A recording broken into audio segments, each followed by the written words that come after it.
যাবো। মুশফিকুর রহিম বাংলাদেশের আসলে একটা সম্পদ এবং যদি ইন্টারেস্টিং হচ্ছে আজকে মুশি 100তম টেস্ট খেল, যেটা বাংলাদেশের যে কোনো ক্রিকেটের মাইলস্টোন।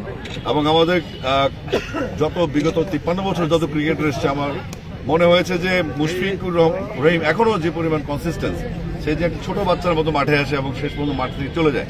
আজকে মুশফিকের 100তম টেস্টে আমাদের দোয়া থাকবে, আমাদের শুভকামনা থাকবে তার জন্য, সেজন্য তার ক্যারিয়ারটা অন্তত টেস্টে আরো প্রলম্বিত করে।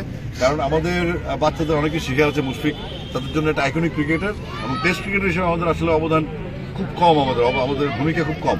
আশা করব মুশফিক হবে আমাদের উদাহরণ এবং আমাদের তরুণ প্রজন্মের জন্য সে আইকনিক একজন টেস্ট ক্রিকেটার হয়ে থাকবে ইনশাআল্লাহ।